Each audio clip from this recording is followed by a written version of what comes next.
সুন্দর জীবনটা পেলাম। বিজ্ঞান গবেষণা করেছে বেঈমানের দল মাকে ধমক দিয়ে কথা বলো, আব্বাকে ধমক দিয়ে কথা বলো, তুমি কষ্ট দাও, চেনো না তোমার মা কত দামি, তোমার বাবা কত দামি, কেন তুমি মা বাবার হক আদায় করবা? শোনো, বিজ্ঞান গবেষণা করে বলছে তোমার এই ছোট্ট জীবনটা মায়ের পেটের ভিতরে যেই ছোট্ট রেহেম নামের জায়গায় ছিলে, বিজ্ঞান বলছে ওই চামড়ার পাতলা কভারটা মাত্র 9 ইঞ্চি, মতন্তরে 10 ইঞ্চি লম্বা। জোরে আওয়াজ দিয়ে বলেন কয় ইঞ্চি লম্বা? 10 ইঞ্চি লম্বা একটা চামড়ার পাতলা ব্যাগের ভিতরে। ওখানে আপনার আমার জীবনটা শুরু হয়ে গেল। সময়ের ব্যবধান, ছোট্ট গোস্তের টুকরা থেকে আমাদের জীবনটা যখন শুরু হচ্ছে ব্যাঙের বাচ্চার মতো, একটু লম্বা হয়ে গেল, সময়ের ব্যবধানে হাত তৈরি হয়ে গেল, পা তৈরি হয়ে গেল, মাথা তৈরি হয়ে গেল। বিজ্ঞান গবেষণা করে বলছে নাফরমান সন্তান রে, যতক্ষণ পর্যন্ত একটা সন্তান 10 ইঞ্চি লম্বা থাকে ততক্ষণ মা কষ্ট অনুভব করতে পারে না। সংসারের কষ্ট মা জননী সংসারের কাজগুলো দুর্বার গতিতে করে, তরকারি কাটে, মাছ কাটে, পানির কলস হাতে নেয়, কাপড় কেচে দেয়, দুর্বার গতিতে সংসারের কাজ করে। মা পেছন ফিরে তাকায় না, গর্ভে সন্তান আছে তবুও মা কাজ করেই চলেছে। কিন্তু যেদিন সময়ের ব্যবধানে একটা সন্তান 11 ইঞ্চি লম্বা হয়, তখন ওই চামড়ার পাতলা ব্যাগটা 1 ইঞ্চি লম্বা হতে হবে। কোথায় হবে লম্বাটা? সন্তানের স্বাভাবিক গতিতে মাথা থাকে নিচের দিকে, নিতম্বার থাকে উপরের দিকে। নিতম্বারের গোস্তটা নরম, পেছনের গোস্তটা নরম, আবার মাথাটা গোল, এখানে চামড়া লম্বা হয় না। হাতটা গোটো করা থাকে, লম্বা হবে কোথা থেকে? বিজ্ঞান গবেষণা করে বলছে সায়েন্সের যুগ বোঝা সহজ হয়ে গেল। মা এত দামি, সন্তান রে তুই বুঝলি না, সন্তান তোর পা, সন্তানের পাটা থাকে মায়ের কলিজা বরাবর, আর পায়ের পাতাটা গোটো থাকে না, বরং লম্বা থাকে। পায়ের পাতা যেখানে থাকে ওখানে পাতলা চামড়াটা 1 ইঞ্চি সন্তান লম্বা হয়ে যেতে হবে। কোথায় হবে? তো পায়ের চামড়া যেখানে, পাতা যেখানে থাকে ওখানে মায়ের কলিজা বরাবর চামড়াটা 1 ইঞ্চি লম্বা হয়ে যায়। যখনই 1 ইঞ্চি চামড়াটা লম্বা হয়ে যায়, মায়ের কলিজার ভিতরে সন্তানের পা 1 ইঞ্চি ঢুকে যায়। এমন সময় মা জননী কলিজার ভিতরে কাটা ফুটে গেছে এমনটা অনুভব করে। মা এখন উঠতে যায়, বসতে যায়, কলিজার ভিতরে কাটার মতো আমাদের পাটা ফোটে। ফোটে তো ফোটে, একটা সন্তান যখন 12 ইঞ্চি লম্বা হয়, মায়ের কলিজার ভিতরে সন্তানের পা তখন 2 ইঞ্চি ঢুকে যায়, আর মায়ের কলিজাটা তখন 2 ইঞ্চি উঁচু হয়ে যায়।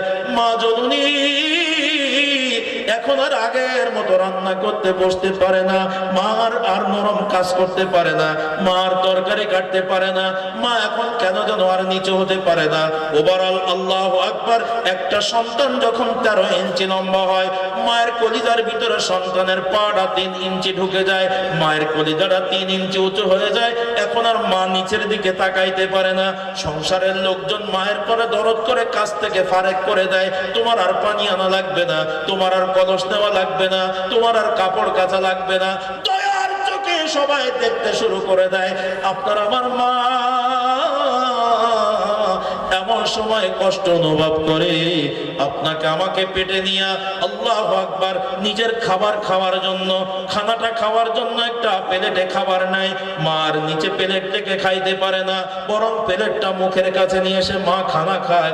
খানা খাইতে খাইতে কখনো পানির প্রয়োজন যদি মনে হয়, মা প্লেটটা রেখে দিয়ে নিচু হয়ে পানির গ্লাসটা নিতে যায়।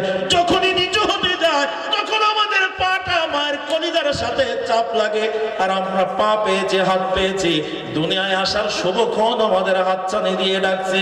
এমন সময় আমরা সন্তান মায়ের চাপ আর নেই নাই, বরং এমন সময় মায়ের কলিজার ভিতরে আমরা লাথি মেরে দিয়েছি। মায়ের কলিজায় যখন লাথি মেরেছি, মা জননী চোখ দিয়ে ঝরঝর করে পানির ফোঁটাগুলো খাবারের প্লেটে পড়ে গেছে। আমাদের লাথির যন্ত্রণায় মা খাবারের প্লেটটা রেখে দিয়েছে, পানির গ্লাসটা রেখে দিয়ে আস্তে করে দাঁড়িয়ে গেছে। কোন রকম হাত ধুয়েছে অথবা হাত না ধুয়ে এখন মা আমার হেঁটে হেঁটে বেড়ায়। আর আমাদের স্বাভাবিক করে নেওয়ার জন্য মা হেঁটে হেঁটে বেড়ায়, চোখের পানি আঁচল দিয়ে মুছে, আর আল্লাহর কাছে বলে আল্লাহ আমার এই সোনার মানিকটা কবে দুনিয়ার মুখ দেখতে পাবে?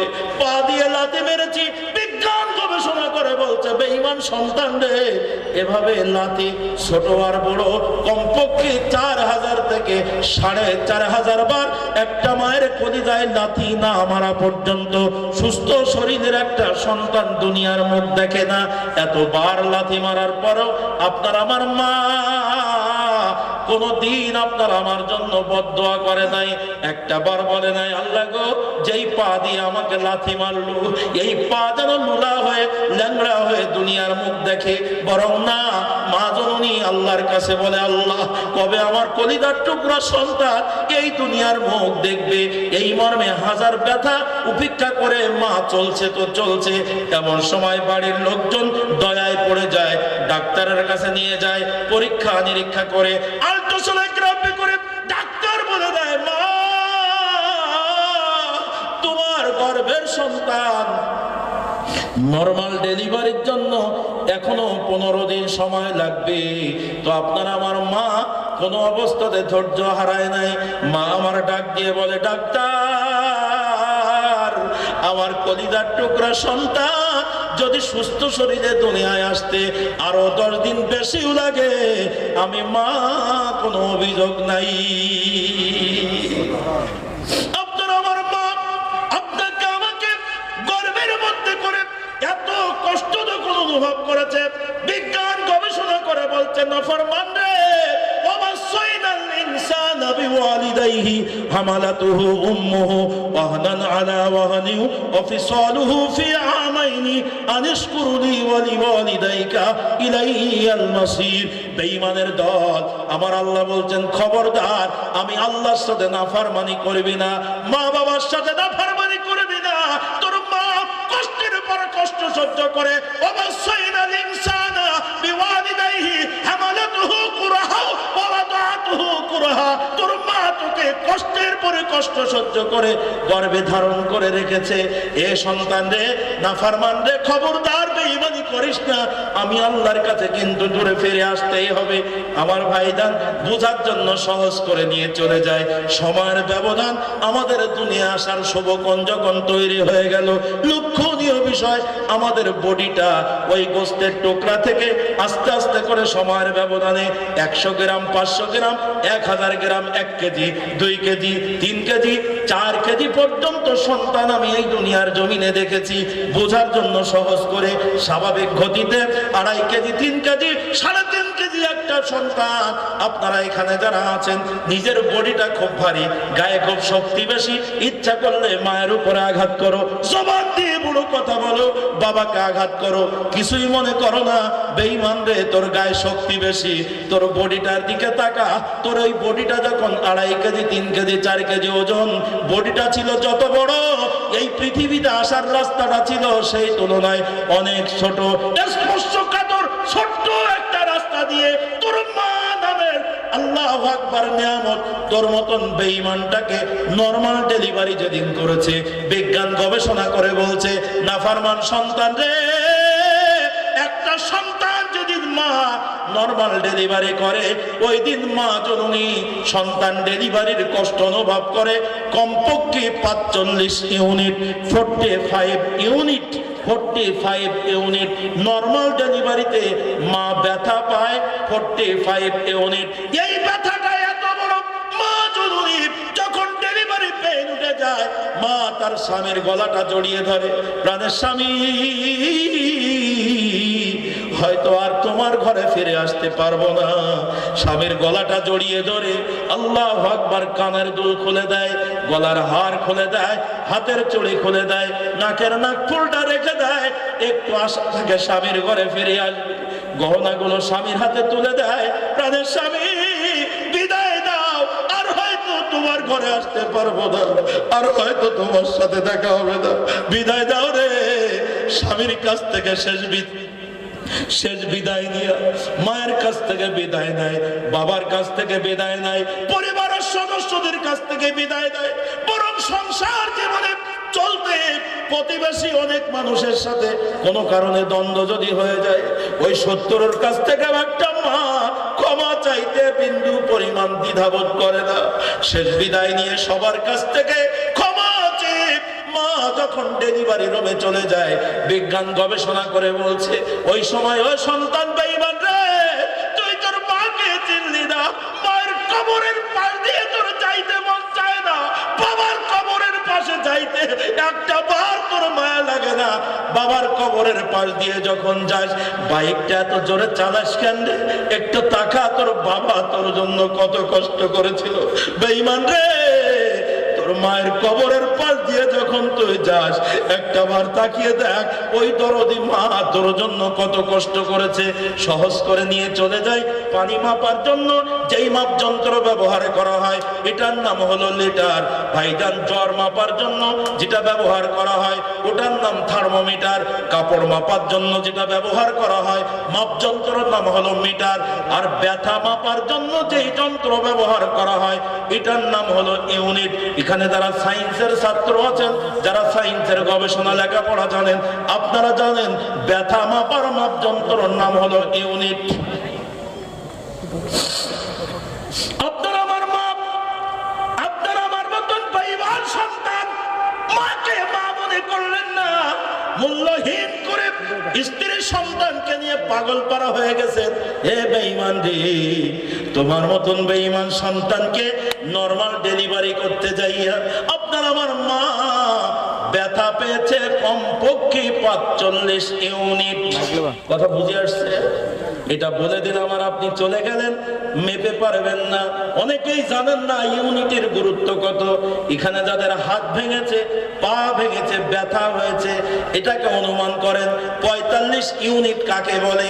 বিজ্ঞান গবেষণা করে বলছে, যুবক রে, যে রাতকে রাত মনে করে না, দিনকে দিন মনে করে না, ইচ্ছা করলে ঝাঁপিয়ে পড়ে মানুষের উপরে, এ যুবক, তোমার গোটা শরীর থেকে, গোটা বডি থেকে যদি একটা টাইম 20টা হাড় ভেঙে দেওয়া হয়, কটা জোরে বলেন, কটা কটা? হ্যাঁ, 20টা হাড় যদি ভেঙে দেওয়া হয়, যুবক তুমি ব্যথা পাবে সর্বোচ্চ 40 থেকে 42 ইউনিট। 20টা হাড় ভাঙতে ব্যথা পাবে সর্বোচ্চ 42, আর মা ব্যথা পেয়েছে সর্বনিম্ন 45 ইউনিট। বলেন 20টা হাড় ভাঙার ব্যথা বেশি নাকি মায়ের ডেলিভারি ব্যথা বেশি? এখন এখানে যারা আছেন মাকে চিনতে পারেন না, এই চিনার জন্য আপনাকে থিওরি দিচ্ছি, শোনেন। আপনার বডি থেকে 20টা হাড় ভাঙেন, ভাঙেন তো কল্পনা জগতে যাদের হাত পা ভেঙেছে ওই কল্পনা মনে করেন। হ্যাঁ, ভাঙেন ভাঙেন। বাম হাতের নিচে এক জায়গায়, উপরে এক জায়গায়, গোনেন কত হলো? একটু গোনেন আমার সাথে, গোনেন 2। ডান হাতের নিচে এক জায়গায়, উপরে এক জায়গায়, ডান পায়ের নিচে এক জায়গায়, উপরে এক জায়গায়, বাম পায়ের নিচে এক জায়গায়, উপরে এক জায়গায়। 8 জায়গায় ভাঙার পরে এখন লাথি মারবেন, থাপ্পড় মারবেন, কলজ হয়ে যাচ্ছে, শক্তি কমে যাচ্ছে। একসাথে 8টা ভেঙে দিয়েছি, তবে চেয়ারে এখনো বসে থাকতে পারবেন। 9 নম্বরে পিঠের মেরুদণ্ড হাড়টা ভেঙে দিলাম, পেছনের মেরুদণ্ডের হাড় ভেঙে দেওয়ার পরে আর চেয়ারে বসতে পারবেন না। এখন আপনি বিছানায়, এখনো 20টা ভাঙি নাই। যুবক, বডিটা খুব ভারী দেখা যায়, এই বডিটা শক্ত রাখার জন্য আমার আল্লাহ এখান থেকে এই বাহু পর্যন্ত ছোট্ট 2টা চিকন হাড় দিয়েছেন। ইংরেজিতে এটাকে কলার বন বলা হয়। এই কলার বন ভাঙার জন্য লাঠি সুটা লাগে না, একটা ভালো বক্সিং মারতে পারে এমন একটা মানুষের কাছে চলে যান, একটা মারার সাথে সাথে ঠাস করে ভেঙে যাবে। কলার বন দুটো ভেঙে দেন, 11টা হাড় ভেঙে গেল, বডি আর ভারী থাকবে না। এই কলার বন ভেঙে দিলে বডিটা এরকম কলজ হয়ে আসবে। কথা বুঝাইতে পারি নাই? কটা ভাঙলাম? 11টা হাড় ভেঙেছে, এখনো 20টা ভাঙি নাই। কোন হাসপাতালে যাবেন? কলকাতার আরজি কলেজে যাবেন, ভেলোরে যাবেন, সিট পাবেন না আপনার মতো যেরকম রোগী ফেলে রাখবে ফ্লোরে, ওটা উঁচু করাও যাবে না, নামানো যাবে না। এ বেঈমানের দল, এখনো 20টা হাড় ভাঙি নাই, আর তো হাড় ভাঙবো কোথায়, পাওয়া যায় না। এখন পাকস্থলীগুলো এত সুন্দর করে সুরক্ষিত রাখার জন্য আমার আল্লাহ ছোট ছোট কয়েকটা হাড় এখানে দিয়েছেন, যেটাকে আমরা পাজরের হাড় বলি, ছোট ছোট হাড়। এই পাজরের কাঠি নামের হাড়গুলো এখন ভেঙে দেন 12, 13, 14, 15, 16, 17, 18, 19, 20, 20টা হাড় ভেঙে দেওয়ার পরে এখন বলেন আপনার অবস্থাটা কোথায়? আপনি তো আলো ভক্তার মতন হয়ে যাবেন। কথা বলেন ঠিক না? ঠিক। বিজ্ঞান গবেষণা করে বলছে বেঈমান রে, তোর মাকে চিনিস না, তোর বাবাকে চিনিস না, স্ত্রীকে নিয়ে সন্তানকে নিয়ে সুখের সামনে দৌড়াচ্ছিস, পাড়ি দিয়েছিস। নাফরমান একটু তাকা, তোর এই 20টা হাড় ভেঙে দিলে তুই ব্যথা পাবি সর্বোচ্চ 42 ইউনিট। এই 42 ইউনিট ব্যথা যদি কোনো যুবক পায়, বিজ্ঞান গবেষণা করে বলছে 1 লক্ষ যুবকের শরীর থেকে এরকম 20টা হাড় ভেঙে দিলে একটা লোকও বাঁচবে না। যদিও কেউ বেঁচে যায় তবুও সেটা গড গিফট। জীবনের কিছু করে খাইতে পারবেন না, এমনি পড়ি থাকবেন। বেঈমান রে, তুই তোর মাকে চিনলি না। তোর মা এই 20টা হাড় ভাঙার চেয়ে অধিক ব্যথা, 45 ইউনিট ব্যথা সহ্য করে তোর মতন বেঈমানটাকে এই দুনিয়ায় ভূমিষ্ঠ করেছিল। তাই আমার দয়ার নবী ডাক দিয়ে বলেন, দুনিয়ার মা যারা মা হয় নাই তারা বোঝে না ব্যথা কাকে বলে। পৃথিবীর কোনো মানুষ কল্পনাও করে পারবে না, যেই মেয়েটা এখনো মা হয় নাই, মা হওয়ার ব্যথা সে কোনোদিন অনুভব করে পারে না। বিজ্ঞান গবেষণা করে বলেছে কথা, আমার দয়ার নবী 1500 বছর পূর্বে বলে দিয়েছে। পৃথিবীর মা রে, সন্তান ডেলিভারি করতে যাইয়া যদি কোনো মায়ের জীবন চলে যায়, ওই মা যদি দুনিয়ায় বেঁচে না থাকে, 45 ইউনিটের উপরে গেলে আর মা 57 ইউনিট পর্যন্ত সর্বোচ্চ ব্যথা পায়। সর্বনিম্ন 45, সর্বোচ্চ হলো 57। এর ভিতরে যদি 57 ইউনিটে 50 পার হয়ে যায়, তখনই মায়ের জীবন আর বেঁচে থাকার সম্ভাবনা থাকে না। তাই কোনো মা যদি সন্তান ডেলিভারি করতে যাইয়া মারা যায়, ওই মায়ের যদি ঈমান থাকে, আমার আল্লাহর নবী বলেন ওই মাকে আমার আল্লাহ তাআলা কিয়ামতের ময়দানে সাধারণ মানুষের কাতারে উঠাবেন না, বরং ওই মাকে আমার আল্লাহ তাআলা শহীদের মর্যাদা দান করে দিবে। কষ্ট হচ্ছে আপনাদের? মায়ের একদার দুধের দাম কাটিয়ে গায়ের চাম, মায়ের একধার দুধের দাম, মায়ের একধার দুধের দাম কাটিয়ে গায়ের চাম, পাপস বানাইলেও ঋণের শোধ হবে না। এমন দরদি ভাবে কেউ হবে না আমার মা গো, এমন দরদি ভাবে কেউ হবে না আমার মা গো। আজকের মজলিসে আপনারা যারা আছেন, একটু জোরে আওয়াজ দিয়ে বলেন, মা বাবার দাম আছে না নাই? আরো জোরে আওয়াজ দিয়ে বলেন। আল্লাহর নবীর কাছে একজন সাহাবী চলে এসেছেন, ঘাড়ের উপরে কাপড় দেওয়া, মাথার ঘাড়ের উপর একজন মানুষ বসে। নবী আমার ডাক দিয়ে বলেন, সাহাবী রে, কে তোমার ঘাড়ের উপরে? বলে, হুজুর আমার মা। ঘাড়ে করে নিয়ে হজের কাজ শেষ করেছি, সাফা মারওয়া সাই করেছি, মিনা মুজদালিফা আরাফা করেছি, হুজুর কাবা ঘর তাওয়াফ করেছি, আমি কি আমার মায়ের হক আদায় করতে পেরেছি? আমার নবী বলেন, না না সাহাবী রে, তুমি তোমার গায়ের চামড়া কেটে যদি মায়ের পায়ের জুতা বানিয়ে দাও, আর মা জননী ওই জুতা পায়ে দিয়ে হাঁটতে থাকবে, ওই জুতা একবার শেষ হয়ে যাবে, আবার আরেক জায়গার চামড়া কেটে তোমার মায়ের জুতা বানিয়ে দাও, তোমার মা আবার সেই জুতা পরে হাঁটতে থাকবে। এভাবে গোটা শরীর থেকে চামড়া কেটে কেটে তোমার মায়ের পায়ের জুতা বানিয়ে দিবা, আর মা সেই জুতাগুলো হেঁটে হেঁটে শেষ করবে, তোমার গোটা গায়ের চামড়া শেষ হয়ে যাবে, কিন্তু তুমি মায়ের 1 ফোঁটা দুধের ঋণ শোধ করতে পারবে না। ওগো মা, তুমি এই ধরনের শ্রেষ্ঠ নিয়ামত, তোমারই পদতলে রয়েছে জান্নাত। ওগো মা, তুমি এই ধরনের শ্রেষ্ঠ নিয়ামত, তোমারই পদতলে রয়েছে জান্নাত। আমি স্টেজে বসা থাকাকালীন সময় মাদ্রাসার 3টা ছেলে প্রদর্শনী দেখাইলো। আপনার সন্তানকে যদি আপনি যদি সন্তানের কাছ থেকে ভালোবাসা পেতে চান, ইসলামী শরিয়াত মোতাবেক যদি হুকুম আমলে নিতে চান, তাহলে আপনার সন্তানকে দ্বীন শিক্ষার বিকল্প নাই। একটু কথা আওয়াজ দিয়ে বলেন ঠিক না বেঠিক? মা বাবার খেদমত কেন করবেন এ কথা বলেছি। কিভাবে করবেন এটা 3 থেকে 4 ঘন্টা একটা পাঠ আছে। এটা যদি বলা যায় গোটা সমাজ মা বাবার খেদমত কিভাবে করবেন এটা বোঝানো সম্ভব। কিন্তু রাত্রি গভীর, আজকের মাজলিসে আপনারা যারা আছেন মা বাবা নাই কার কার একটু হাত দেখান তো। আমার নাই, মাও নাই, বাবাও নাই। হাত উঁচু করেন, হাত। আচ্ছা একটু দাঁড়িয়ে দেন তো, অনেক সময় বসে আছেন, একটু দাঁড়ান তো, আমি দোয়া করি। যাদের মা বাপ নাই, মা নাই, বাপ নাই, একজন নাই, 2জন নাই, একটু দাঁড়ান।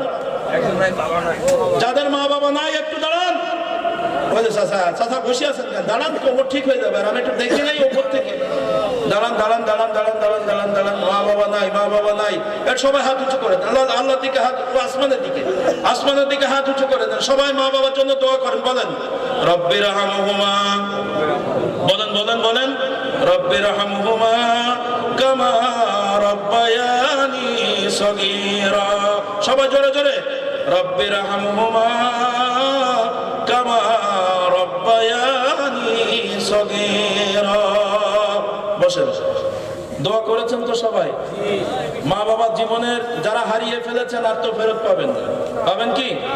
যাদের বেঁচে আছেন তাদের এখনো রাস্তা আছে, যাদের মরে গেছে তাদের রাস্তাটা বলার জন্য আমি এখানে যতজন মানুষ আছেন শোনেন, আমি এখন 2-5 মিনিট একটা কথা বলছি। এই কথা বললে আপনারা হয়তো চলে যাবেন। আমি মা বাবার হক কেন আদায় করবেন এই কেন কথা বলতে যে একটু সময় বাড়িয়ে ফেলেছি। দয়া করে আমার উপরে কষ্ট নেবেন না। জি, আপনাদের 1 ঘন্টা সময় নষ্ট করে ফেলেছি। এটা জোরে আওয়াজ দেন তো, আল্লাহু আকবার বলেন। আর আওয়াজ ভালো হলো, গোলটা ছাড়িয়ে গেছে। আচ্ছা একদম শেষ সময় দেখবো, শেষ সময় সবাই জোরে আওয়াজ দেবেন একটা, আমি বুঝে নেবো যে আর একটু থাকা যাবে কি। এখনো থাকতে হবে এখন? এটা জোরে আওয়াজ দেন। নারায়ে তাকবীর।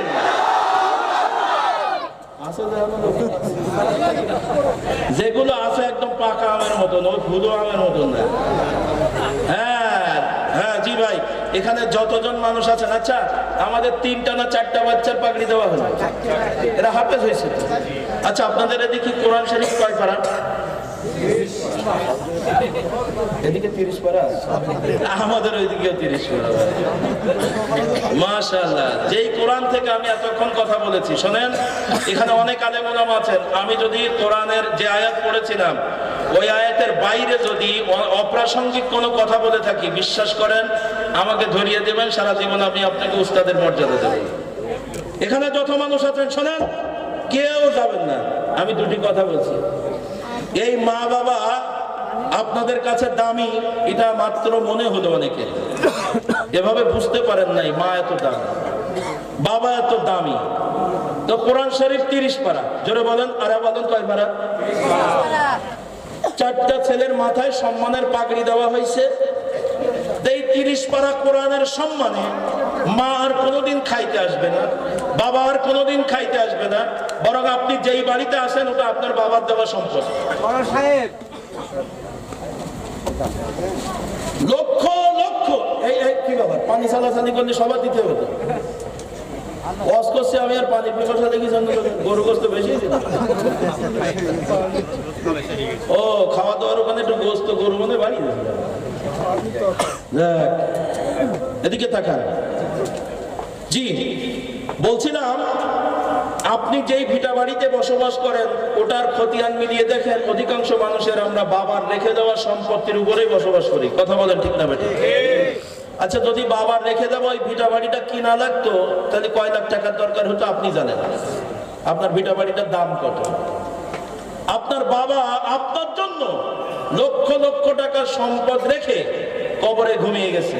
বাবার কবরটার দিক তাকিয়ে দেখেন, 3.5 হাত মাটি। তারপরেও এখন বাবার কবরের নিশানাও খুঁজে পাওয়া যাচ্ছে না। শুধু তাই না, আপনি যদি জমি বিক্রি করতে চান, বাবার কবর যেখানে, মায়ের কবর যেখানে, ওই দাগ নম্বর উল্লেখ করলে বিক্রি হবে। তবে বিলাল বা ভিটা এরকম ধরনের কিছু জায়গা লিখতে হবে। যদি লেখেন কবরস্থানটা দিয়ে অ্যাড্রেসটি হবে না। কি কথা বলেন ঠিক না ঠিক? তাহলে কবরস্থান মানে ওটার বিক্রিও হয় না এরকম একটা জমি। কথা বলেন ঠিক না ঠিক? ওই জায়গা পুরো জায়গায় আপনাকে আমাকে যেতে হবে। ভাই কেউ যদি চলে যান আমি কষ্ট পাবো। এতক্ষণ আপনারা জান নাই, যদি এখন চলে যান একটা রোগ বলি। আরবি সাহিত্যিক বলেছেন আল ওয়ালাদু সূরাতু আন আবিহি, যেমন বাপ তেমন হয় তার বেটা। যদি এখন চলে যান তাহলে মনে করবো এটা আপনার দোষ না, এটা জেনেটিক প্রবলেম, বংশগত রোগ। আপনার আব্বাও এরকম ছিল, ও শুনতো, কিন্তু যদি হুজুররা টাকা আছে তো তাহলে চলে যেত। আপনারা বুঝতে পেরেছেন যে হুজুর মনে হয় করা টাকা থাকবে শেষ সময়। আমি এজন্য চাবো আপনাদের ইমানের পরীক্ষার জন্য আপনারা আল্লাহর সন্তুষ্টির জন্য দান করবেন কিনা, এবং মা বাবাকে কতটুকু শ্রদ্ধা সম্মানের খাতিরে অন্তরে জায়গা দিয়েছেন, এটাকে শুধু পরীক্ষা করার জন্য, আর কিছু না। মাদ্রাসা আলহামদুলিল্লাহ নবীর ঘর, আল্লাহ তাআলার মেহেরবানিতে ওটা যে কোনো ভাবে চলে যাবে, যাচ্ছে যাবে। আপনি দান না করলে মাদ্রাসা বন্ধ থাকবে এটা নয়। কোন দিক থেকে আল্লাহর বান্দা এসে যাবে তার ঠিক নেই। তবে আমি আপনাদেরকে এখন এই মুহূর্তে ইমানের পরীক্ষায় আপনি আল্লাহর সন্তুষ্টির জন্য দান করবেন কিনা, এবং আপনার মা বাবাকে কতটুকু মূল্যায়নের নজরে দেখছেন, আপনার হৃদয়ে কতটুকু জায়গা, এটাকে শুধুমাত্র পরীক্ষার জন্য আমি বেশি না, কোরআন 30 পারা কোরআনের সম্মানে 30 জন ব্যক্তি মাত্র 10,000 করে টাকা দেবেন। আশারায় মুবাশশারা 10 জন। হুজুর 10,000 টাকা একবারে দিতে পারবো না, সমস্যা নাই, দুবারে দেন। হুজুর দুবারে পারবো না, 5 বারে দেন। 5 বারে পারবো না, 10 বারে দেন, আস্তে আস্তে দেন। তবুও 30 জন মানুষের কাছে আমার প্রাণের দাবি, কোরআন 30 পারা কোরআন এ মাদ্রাসায় শেখানো হয়েছে। তো 4টা ছেলের মাথায়, তাদের সিনার ভিতরে কোরআন মুখস্থ হয়েছে। এই কোরআন যেখানে পড়ানো হয়, এই কোরআনের সম্মানে আপনার বাবা আর কোনোদিন খাইতে আসবে না, মা আর কোনোদিন খাইতে আসবে না। আপনার মা অসুস্থ হলে ডাক্তারের কাছে অনেক টাকা চলে যেত। আগের বক্তাদের কাছে অনেক টাকা দিয়েছেন, আমি লক্ষ লক্ষ টাকা দাবি করি নাই। মাত্র 30টা মানুষ একটু বিসমিল্লাহ বলেন তো হুজুর, আমি আমার বাবার জন্য লক্ষ লক্ষ টাকার সম্পদের মালিক, শুকরিয়ার জন্য একবারে না আস্তে আস্তে হলেও 10,000 টাকা দেব। বিসমিল্লাহ কে আছেন একটু হাতটা দেখিয়ে? নাই? 10,000 টাকা দেওয়ার মতন 30টা মানুষ, এখানে অনেক মানুষ হাত উঁচু করেছিলাম, বাপ নাই মানে 10,000 টাকা। আমার এক উস্তাদ বলেছিল, বাবা আজাদ, আজকালকের পোলাপান বাপকে বলে ইনতাজ বাকিজ বিড়িয়ান। আমাদের দেশে ইনতাজ বাকিজ বিড়ির খুব চাহিদা, অনেক আগের কথা। আজকালকের পোলাপান বাপকে বলে ইনতাজ বাকিজ বিড়িয়ান, মাকে বলে কুটনি বুড়ি, বউকে বলে সোনার চান। স্ত্রীর জন্য অনেক খরচ করেন, করবেন, সমস্যা নাই। সন্তানের জন্য অনেক খরচ করেন, করবেন, সমস্যা নাই। রাস্তা দিয়ে যান, কন্টিনিউ চোখের সামনে অ্যাক্সিডেন্ট দেখা যায়, ভালো মানুষ বাড়ি থেকে বেরিয়ে যায়, লাশ হয়ে বাড়িতে চলে আসে। আমার নবী বলেন আসসাদাকাতু তারাদ্দুল বালা, দান সৎকার বিনিময়ে বালা মুসিবত দূর হয়। তাই এখানে যত মানুষ আছেন, আপনি আপনার জীবনকে মূল্যায়ন করেন, মায়ের কথা মনে করে, বাবার কথা মনে করে।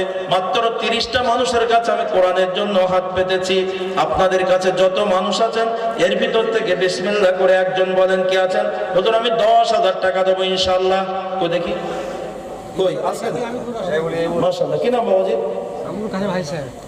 আবুল কাসেম। গতবারও তো আমার কাছে দিয়েছিল, মনে আছে? একটু জোরে আওয়াজ দেন, নারায়ে তাকবীর। জনাব আবুল কাসেম হাজী সাহেব এক বাক্যে প্রথম নম্বরে 10,000 টাকা ধরে বলেন মারহাবা, নারায়ে তাকবীর, নারায়ে তাকবীর। আল্লাহ হাজী সাহেবের জীবনের গুনাহ মাফ করে দাও, যেই কারণে করেছে দান, অন্তরের দিকে তাকাইয়া দানটাকে কবুল করে নেন, আমিন।